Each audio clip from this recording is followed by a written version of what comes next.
व्यक्ति हो या परिस्थिति, उसका अवगुण पास रहने से ही जाना जा सकता है। लो, ले लो लाडू। व्यक्ति हो या परिस्थिति, उसका अवगुण पता कब चलता है?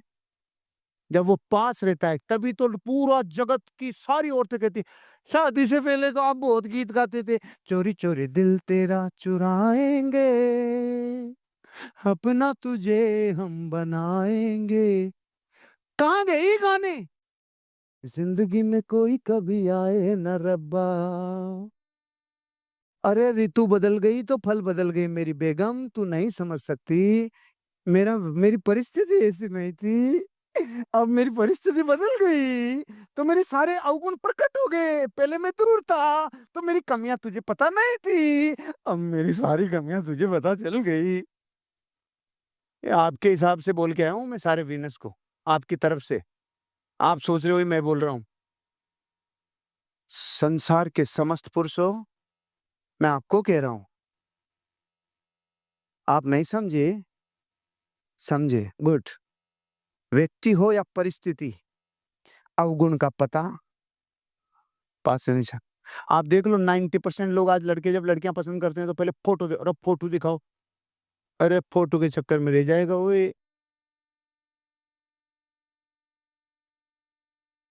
एक दूल्हा अपनी शादी के 2 दिन बाद उस ब्यूटी पार्लर पे गया जिसपे उसकी पत्नी ने मेकअप कराया था। दोबारा लाइन बोले ना इधर। एक दूल्हा अपनी शादी के 2 दिन बाद उस ब्यूटी पार्लर पे गया जहां से उसकी पत्नी ने मेकअप कराया था। आईफोन 13 लेके गया और जबरदस्त गिफ्ट दिया और थैंक यू बोल के आया, दिल से शुक्रिया, क्या सामान दिया है आपने। वो खुश हो गया, रे यार इतना बड़ा डब्बा, इतना भारी गिफ्ट। खोल के देखा तो उसमें नो क्या लिख रहा था, और एक पर्ची भी लिखी हुई थी, सेम फीलिंग हियर।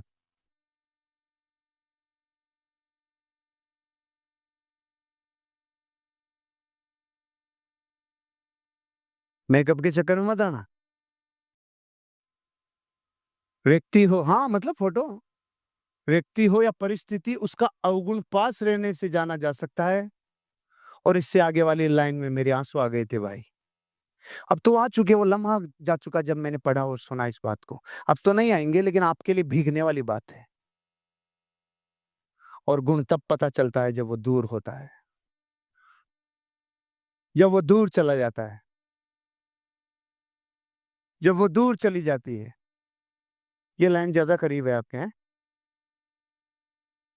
जाता है जाती है, देख लो आप अपने हिसाब से, दोनों ही बोल दिया। लेकिन कई गुणानंद सच्चाई है मेरे भाई। संसार के सारे लोग जब मिलते हैं, साथ में काम करते हैं, तो एक दूसरे के अवगुण दिखने लग जाते हैं। और जैसे ही दूरियां होती है तब पता चलता है, अरे रे, मेरी तो दृष्टि अवगुणों पे चली गई थी, वो तो गुणों से भरपूर था भाई। पता है ये कैसी बारिश है? ऐसी बारिश है जिसको जहां समझ में आए वहां पे डाले, वहां इसको मैच करा ले। इस धंधे में भी आपको हर कस्टमर का केयर करना है, हर क्लाइंट का केयर करना है, हर इन्वेस्टर का केयर करना है, हर उस व्यक्ति की केयर करनी है जो फ्यूचर में आपका लीडर बनेगा। आपको ध्यान रखना है, ये चीज कभी भूलना नहीं भाई। इसलिए कहते हैं कि जिस चीज का अभाव हो जाता है तब एक चीज याद आती है, उसे कहा जाता है फेथ। हेलो, इस धंधे में आपको पग पग पे और पल पल पे एक चीज का सहारा मिलेगा, फेथ। 100% फेथ, गॉड पर और नेचर पे। डॉक्टर सुरेंद्र जी, आप भगवान को मानते हैं? मानते तो हैं? Very good. आप लोग नेचर को मानते हैं,